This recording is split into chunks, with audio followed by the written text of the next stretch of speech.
اعوذ باللہ من الشیطان الرجیم، بسم اللہ الرحمن الرحیم۔ السلام علیکم ناظرین، کتاب عجائب القرآن میں آج کا ٹاپک ہے جنتی لاٹھی۔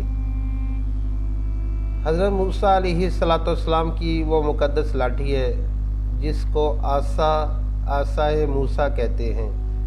اس کے ذریعے آپ کے بہت سے ان معجزات کا ظہور ہوا جن کو قرآن مجید نے مختلف عنوانوں کے ساتھ بارہا بیان فرمایا ہے۔ اس مقدس لاٹھی کی تاریخ بہت قدیم ہے، جو اپنے دامن میں سینکڑوں ان تاریخی واقعات کو سمیٹے ہوئے ہے جن میں عبرتوں اور نصیحتوں کے ہزاروں نشانات ستاروں کی طرح جگمگا رہے ہیں، جن سے اہل نظر کو بصیرت کی روشنی اور ہدایت کا نور ملتا ہے۔ یہ لاٹھی حضرت موسیٰ علیہ السلام کے قد برابر 10 ہاتھ لمبی تھی۔ اس کے سر پر 2 شاخیں تھیں جو رات میں مشعل کی طرح روشن ہو جایا کرتی تھی۔ یہ جنت کے درخت پیلو کی لکڑی سے بنائی گئی تھی اور اس کو حضرت آدم علیہ السلام بحشت سے اپنے ساتھ لائے تھے۔ چنانچہ حضرت سید علی اجہوری رحمۃ اللہ تعالی علیہ فرمایا کہ حضرت آدم علیہ السلام کے ساتھ عود، خوشبودار لکڑی، حضرت موسیٰ علیہ السلام کا عصا جو عزت والی پیلو کی لکڑی کا تھا، انجیر کی پتیاں، حجر اسود جو مکہ معظمہ میں ہے، اور نبی معظم حضرت سلیمان علیہ السلام کی انگوٹھی، یہ 5 چیزیں جنت سے اتاری گئیں۔ سبحان اللہ۔ حضرت آدم علیہ السلام کے بعد یہ مقدس عصا حضرات انبیاء کرام علیہم السلام کو یک بعد دیگرے بطور میراث کے ملتا رہا، یہاں تک کہ حضرت شعیب علیہ السلام کو ملا جو قوم مدین کے نبی تھے۔ جب حضرت موسیٰ علیہ السلام مصر سے ہجرت فرما کے مدین تشریف لے گئے اور حضرت شعیب علیہ السلام نے اپنی صاحبزادی حضرت بی بی صفورہ رضی اللہ تعالی عنہ سے آپ کا نکاح فرما دیا، اور آپ 10 برس تک حضرت شعیب علیہ السلام میں رہ کر حضرت شعیب علیہ السلام کی خدمت میں رہ کر آپ کی بکریاں چراتے رہے۔ اس وقت حضرت شعیب علیہ السلام نے حکم خداوندی کے مطابق آپ کو یہ مقدس عصا عطا فرمایا۔ پھر جب آپ اپنی زوجہ محترمہ کو ساتھ لے کر مدین سے مصر اپنے وطن کے لیے روانہ ہوئے اور وادی مقدس مقام طویٰ میں پہنچے تو اللہ تعالیٰ نے اپنی تجلی سے آپ کو سرفراز فرما کر منصب رسالت کے شرف سے سرفراز فرمایا۔ اس وقت حضرت حق جل مجدہ نے آپ سے جس طرح کلام فرمایا، قرآن مجید نے اس کو اس طرح بیان فرمایا۔ اللہ پاک پارہ 16 سورہ طٰہٰ آیت نمبر 17 اور 18 میں ارشاد فرماتا ہے، وَمَا تِلْكَ بِيَمِينِكَ يَا مُوسَىٰ قَالَ هِيَ عَصَايَ أَتَوَكَّلُ عَلَيْهَا وَأَهُشُّ بِهَا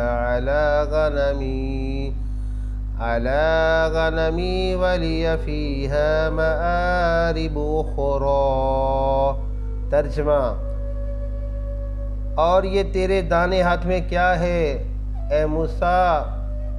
عرض کی، یہ میرا عصا ہے، میں اس پر تکیہ لگاتا ہوں اور اسے اپنی بکریوں پر پتے جھاڑتا ہوں، اور میرے اس میں اور کام ہیں۔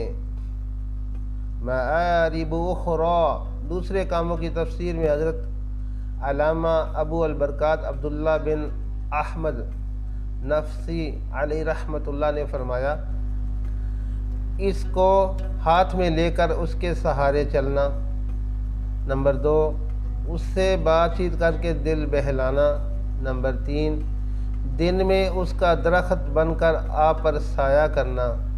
نمبر 4، رات میں اس کی دونوں شاخوں کا روشن ہو کر آپ کو روشنی دینا۔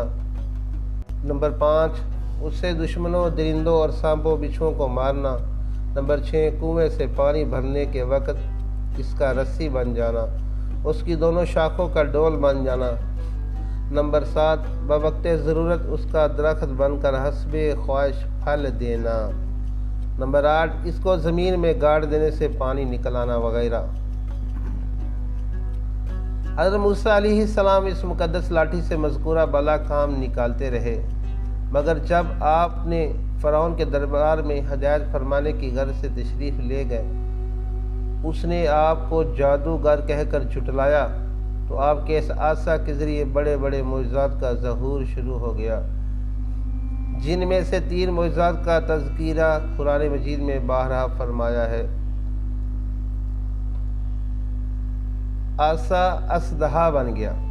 اس کا واقعہ یہ ہے کہ فرعون نے ایک میلہ لگوایا اور اپنی پوری سلطنت کے جادوگروں کو جمع کر کے حضرت موسیٰ علیہ السلام کو شکست دینے کے لیے مقابلے پر لگا دیا،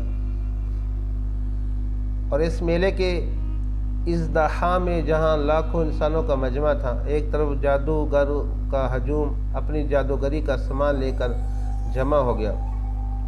ان جادوگروں کی فوج کے مقابلے میں حضرت موسیٰ علیہ السلام تنہا ڈٹ گئے۔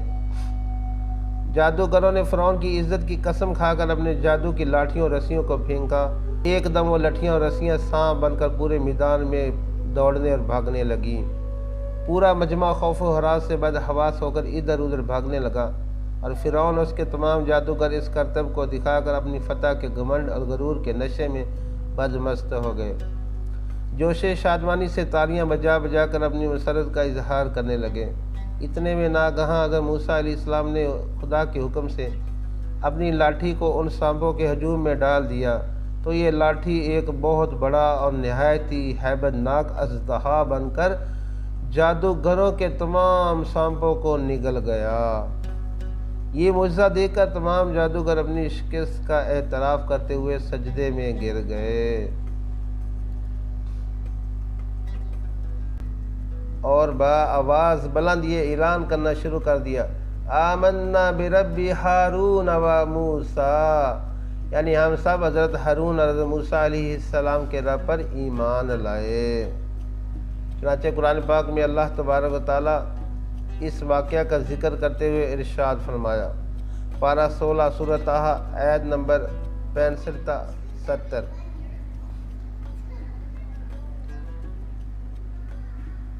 ترجمہ: بولے اے موسیٰ، یا تو تم ڈالو یا ہم پہلے ڈالیں۔